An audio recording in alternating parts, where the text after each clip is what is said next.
ओम शांति। ओम शांति। ओम शांति। आज सबने लोहड़ी और संक्रांति का त्योहार बड़े आनंद से मनाया, बहुत एंजॉय किया। चलिए आप सबको पोंगल की बहुत बहुत मुबारक हो, मुबारक हो, मुबारक हो। आज 15 जनवरी 2021 के साकार बाबा के महावाक्य हैं। आज बाबा ने योग बल की कमाल पर विशेष प्रकाश डाला। योग बल के फायदे कितने सारे आज बाबा ने मुरली में बताए, बड़े ध्यान से सुनना। मैंने 11 फायदे निकाले हैं, हो सकता है आप 15, 16, 20 भी निकाल दें। पहला फायदा बाबा ने बताया, योग लिफ्ट का कार्य करता है। दूसरा, योग से ही जीवन मुक्ति का वर्षा मिल जाता है। तीसरा, योग से हम सेकंड में सीढ़ी ऊपर चढ़ जाते हैं, जबकि सीढ़ी नीचे उतरने में 5000 वर्ष लगते हैं। चौथा, बाप की याद से ही सब पाप कट जाते हैं। पांचवा, आत्मा सतो प्रधान बन जाती है। छठा, योग से ही तुम जगत जीत भी बनते हो। सातवां, निर्विकारी भी बनते हो। आठवां, योग से ही व्यर्थ संकल्प व विकल्पों से किनारा होता है। नौवां, योग से ही हर समस्या का समाधान होता है। 10वां, योग से ही तुम किसी भी आत्मा को शांति की शक्ति का अनुभव करा सकते हो। 11वां, योग से ही तुम देह भान से परे साइलेंस में जाते हो, एकांत का अनुभव करते हो। बाबा ने कहा, बिना किसी की बायोग्राफी जाने उनकी पूजा करना, तीर्थ यात्रा करना, यह है ब्लाइंड फेथ। बाबा जादूगर, सौदागर, रत्नागर है, धोबी भी है, सुनार भी है, वकील भी है। सबको रावण की जेल से छुड़ाते हैं। उनको तुम बुलाते ही हो पतित दुनिया में, पावन दुनिया में बुलाते ही नहीं हो, पराये देश में, रावण के देश में बुलाते हो। बाबा कहते, बच्चे 63 जन्म तुम विकार में गए हो, अब इस अंतिम जन्म में पवित्र बनो। अब हम सुनते हैं बाबा के महावाक्य। आज की मुरली का सार है। बाबा ने कहा, मीठे बच्चे, तुमने आधा कल्प जिसकी भक्ति की है, वही बाप तुम्हें पढ़ा रहे हैं। इस पढ़ाई से ही तुम देवी देवता बनते हो। बाबा ने प्रश्न पूछा, योग बल की लिफ्ट की कमाल क्या है? उत्तर, तुम बच्चे योग बल की लिफ्ट से सेकंड में ऊपर चढ़ जाते हो, अर्थात सेकंड में जीवन मुक्ति का वर्षा तुम्हें मिल जाता है। तुम जानते हो, सीढ़ी उतरने में 5000 वर्ष लगे और चढ़ते हैं 1 सेकंड में। यही है योग बल की कमाल। बाप की याद से सब पाप कट जाते हैं, आत्मा सतो प्रधान बन जाती है। ओम शांति। रूहानी बाप रूहानी बच्चों को बैठ समझाते हैं। रूहानी बाप की महिमा तो बच्चों को सुनाई है। यह ज्ञान का सागर सतचित आनंद स्वरूप है, शांति का सागर है। उनको सब बेहद की शिफ्तें दी जाती हैं। अब बाप है ज्ञान का सागर, और इस समय जो भी मनुष्य हैं सब जानते हैं हम भक्ति के सागर हैं। भक्ति में जो सबसे तीखा होता है उनको मान मिलता है। इस समय कलयुग में है भक्ति दुख, सतयुग में है ज्ञान का सुख। ऐसे नहीं कि वहाँ ज्ञान है तो यह महिमा सिर्फ एक बाप की है, और बच्चों की महिमा भी है, क्योंकि बाप बच्चों को पढ़ाते हैं अथवा यात्रा सिखलाते हैं। बाप ने समझाया है 2 यात्राएं हैं। भक्त लोग तीर्थ करते हैं, चारों तरफ चक्कर लगाते हैं। जो जितना टाइम चारों तरफ चक्कर लगाते हैं उतना टाइम विकार में नहीं जाते हैं। शराब आदि छी कोई चीज भी नहीं खाते पीते हैं। कभी बद्रीनाथ कभी काशी चक्कर लगाते हैं। भक्ति करते हैं भगवान की। अब भगवान तो एक होना चाहिए ना, सब तरफ तो चक्कर नहीं लगाना चाहिए ना। शिव बाबा के तीर्थ का भी चक्कर लगाते हैं। सबसे बड़ा बनारस का तीर्थ गाया हुआ है, जिसको शिव की पुरी कहते हैं। चारों तरफ जाते हैं, परंतु जिनका दर्शन करने जाते हैं अथवा जिनकी भक्ति करते हैं उनकी बायोग्राफी, ऑक्यूपेशन का किसको भी पता नहीं है। इसलिए उनको कहा जाता है अंधश्रद्धा। किसकी पूजा करना, माथा टेकना और उनकी जीवन कहानी को ना जानना, उसको कहा जाता है ब्लाइंड फेथ। घर में भी मनाते हैं, देवियों की कितनी पूजा करते हैं। मिट्टी की व पत्थर की देवियां बनाए उनको बहुत श्रृंगारते हैं। समझो लक्ष्मी का चित्र बनाते हैं। उनसे पूछो इनकी बायोग्राफी बताओ तो कहेंगे सतयुग की महारानी थी, त्रेता की फिर सीता थी। बाकी इन्होंने कितना समय राज्य किया, लक्ष्मी नारायण का राज्य कब से कब तक चला, ये कोई जानते नहीं। मनुष्य भक्ति मार्ग में यात्रा पर जाते हैं। ये सब हैं भगवान से मिलने के उपाय। शास्त्र पढ़ना यह भी उपाय है भगवान से मिलने के लिए। परंतु भगवान है कहाँ? पूछो तो कहेंगे वह तो सर्वव्यापी है। अभी तुम जानते हो, पढ़ाई से हम यह देवी देवता बनते हैं। बाप खुद आकर पढ़ाते हैं। जिसके मिलने के लिए आधा कल्प भक्ति मार्ग चलता है। कहते हैं बाबा पावन बनाओ और अपना परिचय भी दो कि आप हैं कौन। बाबा ने समझाया है कि तुम आत्मा बिंदी हो। आत्मा को ही यहाँ शरीर मिला हुआ है, इसलिए यहाँ कर्म करती है। देवताओं के लिए कहेंगे कि यह सतयुग में राज्य करके गए हैं। क्रिश्चियन लोग तो समझते हैं बरोबर गॉड फादर ने पैराडाइज स्थापन किया। हम उसमें नहीं थे, भारत में पैराडाइज था। उन्हों की बुद्धि फिर भी अच्छी है। भारतवासी सतो प्रधान भी बनते हैं तो फिर तमो प्रधान भी बनते हैं। वह इतना सुख नहीं देखते तो दुख भी इतना नहीं देखते हैं। अभी पिछाड़े के क्रिश्चियन लोग कितना सुखी हैं।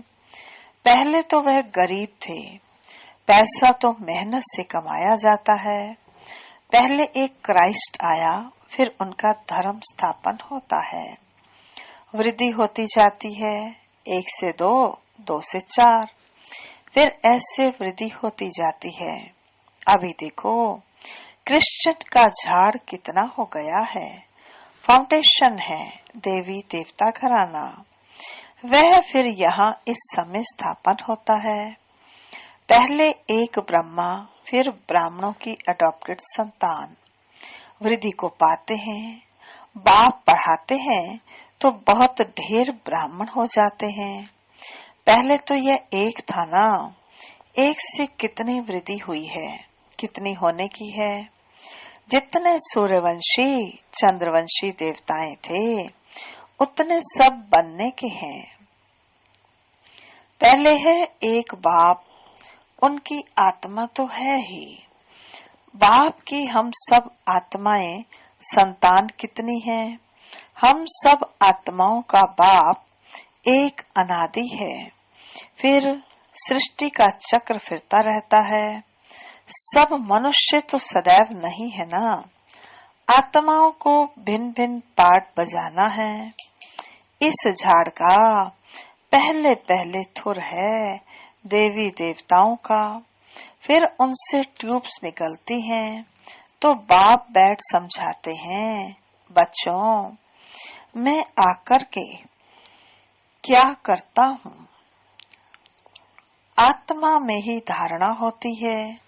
बाप बैठ सुनाते हैं, मैं आया कैसे।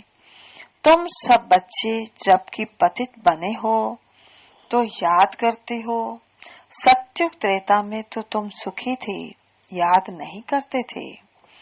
द्वापर के बाद जब दुख जास्ती हुआ है तब तुमने पुकारा है, हे परमपिता परमात्मा बाबा।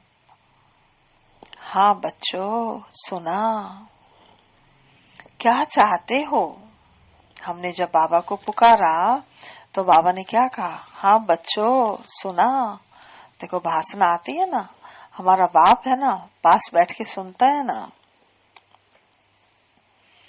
फिर पूछते हैं बाबा क्या चाहते हो। बाबा आकर हम पतितों को पावन बनाओ। बाबा हम बहुत दुखी पतित हैं, हमको आकर पावन बनाओ, कृपा करो, आशीर्वाद करो, तुमने पुकारा है। बाबा आकर पतितों को पावन बनाओ। पावन सत्य को कहा जाता है, यह भी बाप खुद बैठ बतलाते हैं। ड्रामा के प्लान अनुसार जब संगम युग होता है, सृष्टि पुरानी होती है, तब मैं आता हूँ। तुम समझते हो सन्यासी भी दो प्रकार के हैं। वह है हठ योगी, उनको राजयोगी नहीं कहा जाता। उनका है हद का सन्यास। घर बार छोड़ जाए जंगल में रहते हैं, गुरुओं के फॉलोअर्स बनते हैं। गोपी चंद राजा के लिए भी एक कथा सुनाते हैं। उसने कहा, तुम घर बार क्यों छोड़ते हो, कहाँ जाते हो। शास्त्रों में बहुत कुछ कहानियां हैं। अभी तुम बीके राजाओं को भी जाकर ज्ञान और योग सिखलाते हो। एक अष्टावक्र गीता भी है जिसमें दिखाते हैं, राजा को वैराग्य आया, बोला हमको कोई परमात्मा से मिलाए। ढिंढोरा पिटवाया, यह यही समय है, वह यही समय है। तुम जाकर राजाओं को भी ज्ञान देते हो ना, बाप से मिलाने के लिए। जैसे तुम मिले हो तो औरों को भी मिलाने की कोशिश करते हो। तुम कहते हो हम तुमको स्वर्ग का मालिक बनाएंगे, मुक्ति जीवन मुक्ति देंगे। फिर उनको बोलो शिव बाबा को याद करो और कोई को नहीं। तुम्हारे पास भी शुरू में बैठे बैठे एक दो को देखते देखते ध्यान में चले जाते थे ना, बड़ा वंडर लगता था। बाप था ना इनमें, तो वह चमत्कार दिखाते थे, सबकी रस्सी खींच लेते थे। बाप दादा इकट्ठे हो गए ना, कब्रिस्तान बनाते थे। सब बाप की याद में सो जाओ, सब ध्यान में चले जाते थे। यह सब शिव बाबा की चतुराई थी। इसको फिर कई जादू समझने लगे। यह था शिव बाबा का खेल। बाप जादूगर, सौदागर, रत्नागर है ना, धोबी भी है, सुनार भी है, वकील भी है। सबको रावण की जेल से छुड़ाते हैं। उनको ही सब बुलाते हैं, हे पतित पावन, हे दूर देश के रहने वाले, हमको आकर पावन बनाओ। आओ भी पतित दुनिया में, पतित शरीर में आकर हमको पावन बनाओ। अभी तुम उनका भी अर्थ समझते हो। बाप आकर बतलाते हैं, तुम बच्चों ने रावण के देश में हमको बुलाया है। मैं तो परम धाम में बैठा था, स्वर्ग स्थापन करने के लिए मुझे नरक रावण के देश में तुमने बुलाया कि अब सुख धाम में ले चलो। अभी तुम बच्चों को ले चलते हैं ना, तो यह है ड्रामा। मैंने जो तुमको राज्य दिया था वह पूरा हुआ। फिर द्वापर से रावण राज्य चला है। 5 विकारों में गिरे, उनके फिर चित्र भी हैं जगन्नाथपुरी में। पहले नंबर में जो था वही फिर 84 जन्म ले अब पिछाड़ी में है। फिर उनको ही पहले नंबर में जाना है। यह ब्रह्मा बैठा है, विष्णु भी बैठा है। इनका आपस में क्या कनेक्शन है, दुनिया में कोई नहीं जानते। ब्रह्मा सरस्वती भी असल में सतयुग के मालिक लक्ष्मी नारायण थे, अभी नरक के मालिक हैं। अभी यह तपस्या कर रहे हैं, यह लक्ष्मी नारायण बनने के लिए।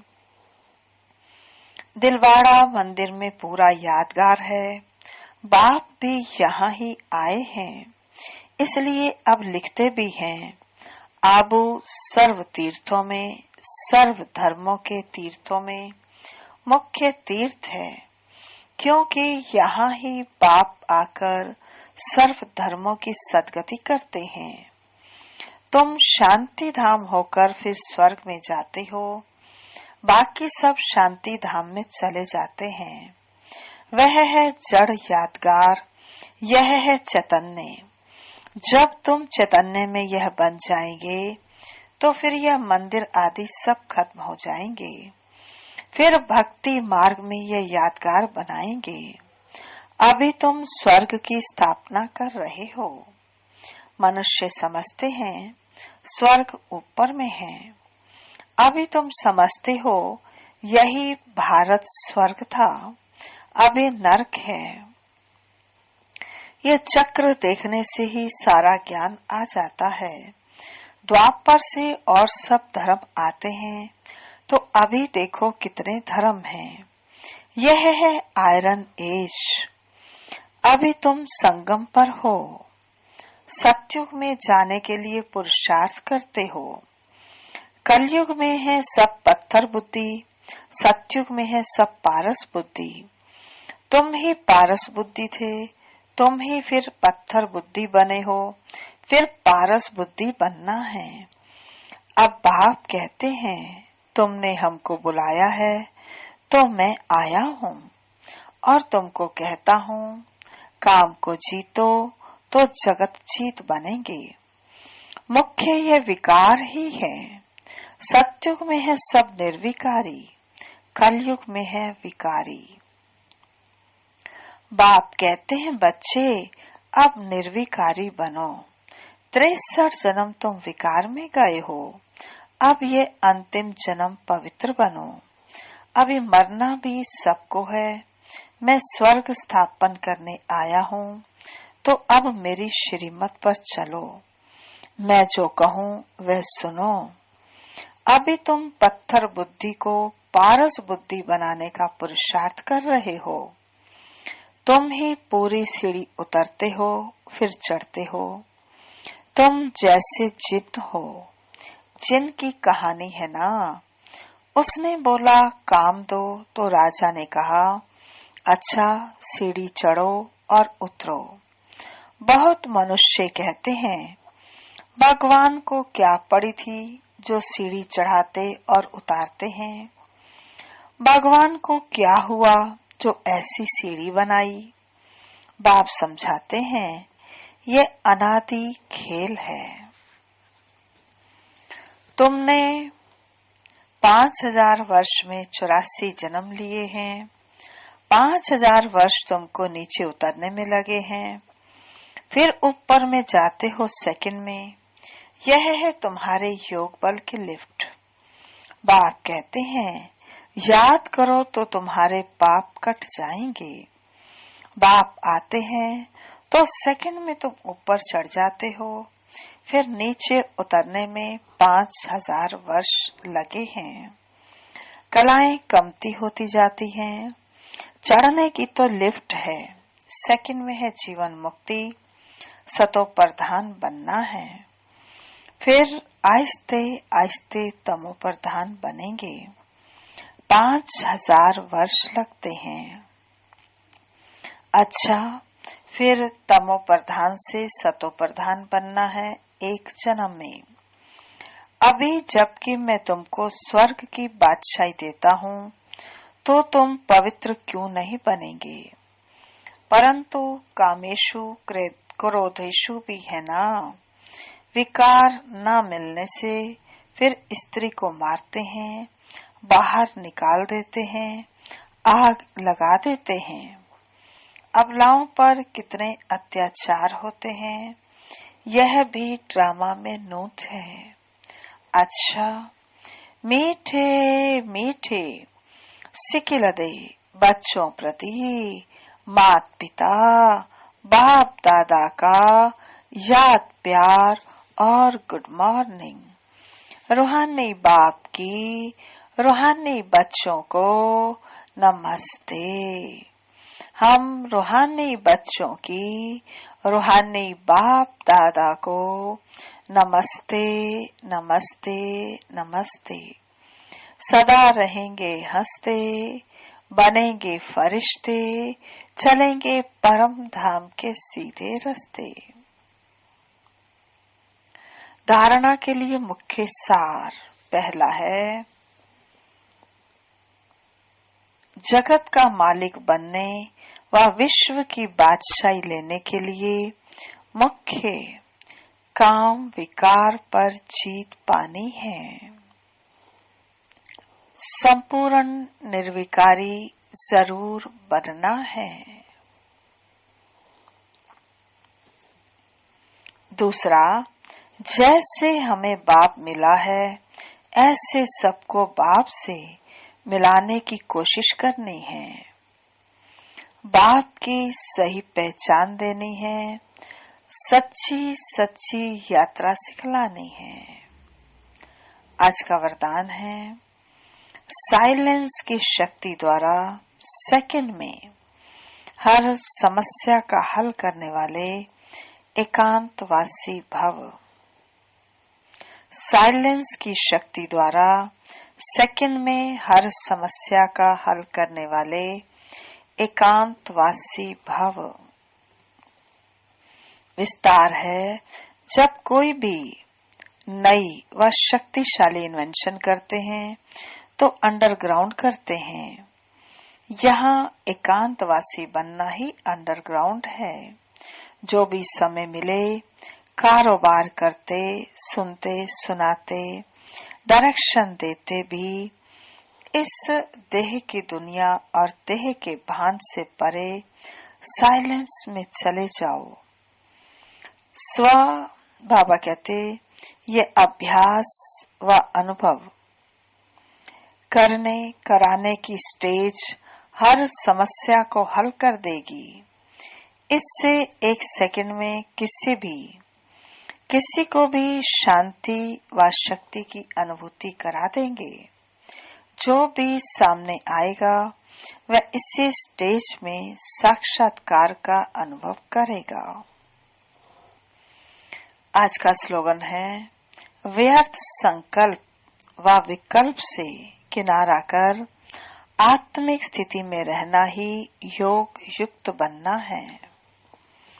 व्यर्थ संकल्प व विकल्प से किनारा कर आत्मिक स्थिति में स्थित रहना ही योग युक्त बनना है। अच्छा जी, ओम शांति। आज की मुरली के मुख्य सोमान हैं, पहला, मैं आत्मा पारस बुद्धि हूँ। दूसरा, मैं आत्मा जगत जीत बनती हूँ, जगत का मालिक बनती हूँ। तीसरा, मैं संपूर्ण निर्विकारी हूँ। चौथा, मैं एकांतवासी हूँ। पांचवा, मैं समाधान स्वरूप आत्मा हूँ। छठा, मैं योगी आत्मा हूँ। व्यर्थ संकल्प व विकल्पों से परे। अच्छा जी, ओम शांति। अभी चलेंगे बाबा की याद में। सभी योग युक्त हो जाएं।